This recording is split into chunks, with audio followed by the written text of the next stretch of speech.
అందరు రోడ్డు మీదకి వచ్చేసారు కన్నా అందరు ఎవరి కాళ్ళు బాధపడుకుంటా ఎవరికి సరిపడే డబ్బులు ఇవ్వట్లేదు వాలంటీర్లకు 5,000 ఇస్తే వాళ్ళకి ఏం సరిపోతుంది అన్న వాళ్ళకి పిల్లల్ని ఎవరు ఇస్తారన్నా ఈ వయసు పిల్లలకి పిల్లల్ని ఎవరు ఇస్తారు 5,000కి 8 రోజులు చేస్తారు ఎడ చేస్తారన్నా అయినా ఆశా వర్కర్ కానిసి అందరూ ఉద్యోగస్తులు రోడ్డు మీదకి వచ్చారు వాళ్ళ పరిస్థితులు బాగలేవు మళ్ళీ కొత్త ప్రభుత్వం కోసం ఎదురు చూస్తున్నారు ఇది వేస్ట్ అని అన్నారు ఇంకా మళ్ళీ రావాలి అంటే మన రాష్ట్రం పక్క రాష్ట్రాల కంటే అందరికంటే వెనక్కిపోయి ఇక మనం చచ్చిపోవడం పక్క రాష్ట్రాలు ముందుకు పోతున్నాయి ఇంటింటికి పథకాలు వస్తున్నాయి కాబట్టి ఏ పథకాలు వస్తున్నాయి అన్న ఏ పథకాలు చెప్పండి అసలు పథకాలు మాది గంపలగూడెం పక్కన మా బ్రిడ్జి గంపలగూడెం మాది పక్కన బ్రిడ్జి పడిపోయింది ఇనగడప దగ్గర అది 4.5 సంవత్సరాలుగా వీళ్ళు వచ్చేటప్పటి నుంచి స్టార్టింగ్ పడిపోయి ఉంది ఇంత మట్టికి ఏమీ పేగలేకపోయారు ఇది తెలుగుదేశం వాళ్ళు వచ్చి కడతారు వాళ్ళు కట్టలేరు వాళ్ళు చేత కాదు ఇప్పుడు అవతల విజయవాడ నుంచి వచ్చే బండ్లు కానీ లారీలు కానీ పెద్ద పెద్ద వాహనాలు కూడా ఇబ్బంది పడుకుంటూ మట్టి తోలుకోవడం సరి చేసుకోవడం వరద వచ్చినప్పుడు పోవడం మట్టి తోలుకోవడం సరి చేసుకోవడం బ్రిడ్జి ఇంత మట్టి కట్టలేదు ఇది చాలు మాకు అసలు న్యాయం జరగలేదంటే ఆ బ్రిడ్జి కట్టకపోతే అదే ఎమ్మెల్యే మేము ఆ 4 ఊళ్ళు రావండో 4 ఊళ్ళు కాదు ఆయన 60 ఊళ్ళే రానండో అది 2 సంవత్సరాలు బడ్డు బైరాలే ఉన్నాడు ఎందుకు వేషాలు ఉన్నా కొడుకో ఎందుకంటే అలాంటప్పుడు మా ప్రభుత్వం వచ్చినప్పుడు ఎమ్మట్లోనే మాకు శాంక్షన్ అవుతాయని చెప్పారు ఇన్ని సంవత్సరాలు బట్టి ఎందుకు ఎట్లా పెండింగ్ ఎన్ని వేల కోట్లు ఆ బ్రిడ్జి మీద తెంగిండు ఎన్ని వేల కోట్లు చేసిండో నిరూపిస్తాం మళ్ళా మా ప్రభుత్వం వచ్చిన తర్వాత ఆ బ్రిడ్జి మీద వెనగడప గంపలగూడెం మండలం ఆ పరిధిలో ఎన్ని ఉన్నాయో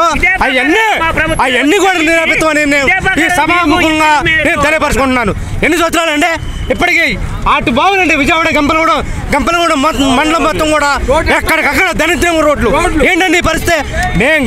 వాళ్ళు గెలిపించుకోవడం దరిద్రమో మా దరిద్రం ఏమో కానీ టీడీపీ ప్రభుత్వం వచ్చిందాక టీడీపీ హయాంలోనే మళ్ళీ బ్రిడ్జి మాత్రానికి కంప్లైంట్ అయితే ఇంటింటికి పథకాలు ఇస్తున్నాం ఏమి ఇస్తున్నారంటే దరిద్రంగా ఏంటంటే చెత్త పన్ను పన్ను ఏ ముఖ్యమంత్రి వేసిండు చెత్త పన్ను మీద పన్ను వాటర్ పన్ను అంటే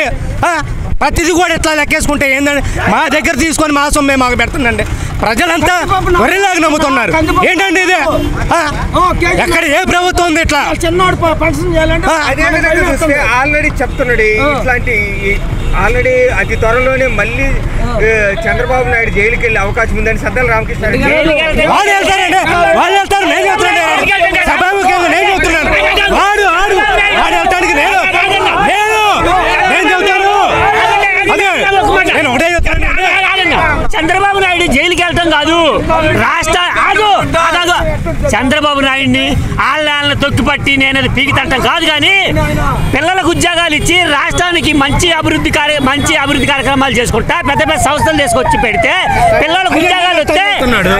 వచ్చి రాష్ట్రాన్ని ఒక దశలో తీసుకెళ్తాం అది గొప్పతనం కానీ చంద్రబాబు నాయుడిని జైల్లో పెట్టాడు. ఇప్పుడు నేను సభాముఖంగా ఒకటే చెబుతున్నానండి అడిగాడు ఎవరు లేడండి వాళ్ళ దౌర్జన్యం వాడు రౌడీజం అంటే రౌడీజంలో నెంబర్ 1 ఏంటంటే ఈ రోజుల్లో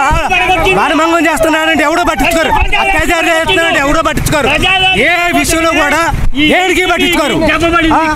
కూర్చుని కనబడింది ప్రజావేదిక పడగొట్టిండు దాన్ని వాడుకోవచ్చు కదా ప్రజావేదిక పడగొట్టుకోకుండా అందరు కలిసి అది అందరికి సంబంధించింది వాడుకోవచ్చు కదా దాన్ని పడేపించిండు అన్న క్యాంటీన్ 5 రూపాయలు అన్నం పెట్టి అన్న క్యాంటీన్లో తీసుకొచ్చి వాడిని ఉన్న పెడతారు వీడిని ఉన్న పెడతారు ఏంటండి ఇంత రాజకీయం అన్న నమస్తే పెళ్లి కానికి అన్నారు 10వ తరగతి చదవాలి అని ముందర మేనపేటలో రాయలేదు కదా 10వ తరగతి వాళ్ళు నాకు ఓటు వేయొద్దని ముందర చెప్పొచ్చు కదా వాడు చెప్పకుండా మేము ఓట్లు అది రాంగ్ పెళ్లి కానికి అన్నా 300 యూనిట్లు దాటితే పెళ్లి కానికి ఉన్నాయని ముందర చెప్పారా చెప్పలేదు కదా ఏంటి వేస్ట్ మాటలు ఇవన్నీ చెప్పలేదు ఫిట్టింగ్లు పెడతారు 10వ తరగతి చదివితేనే అన్నారు 10వ తరగతి చదవని వాళ్ళు నాకే ఓటు వేయొద్దు అని జగన్మోహన్ రెడ్డి గారు చెప్తారా భూమి లేని వాళ్ళకి డబ్బులు లేవంట అది మమ్మల్ని చెప్పలేదు కదా సార్ చచ్చిపోయినా డబ్బులు లేవంట మాట తప్పను మనవ తిప్పను అన్నారు ముఖ్యమంత్రి గారు మాట చెప్పారు వైఎస్ఆర్ ప్రభుత్వం అనేది వేసన్న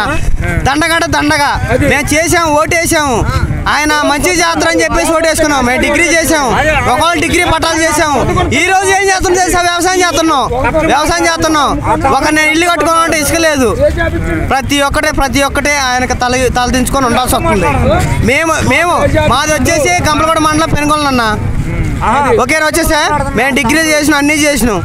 మేము చంద్రబాబు ప్రభుత్వంలో ప్రతి ఒక్కరు తీసుకున్నాం హామీ. ఇక్కడ వచ్చేసి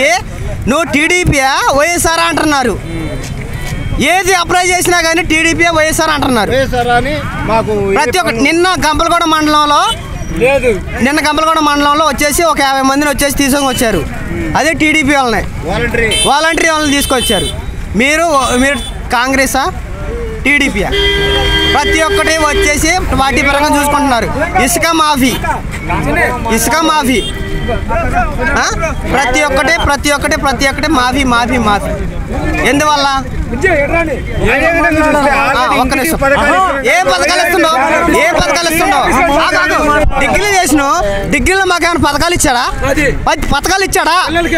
మా పిల్లలకి ఇచ్చాడు, నాకేమైనా ఇచ్చాడా? పిల్లలకి 15 కనీసం 10, 15 ఇచ్చాడు. అమ్మ ఒడి అయ్యే చేశాడు.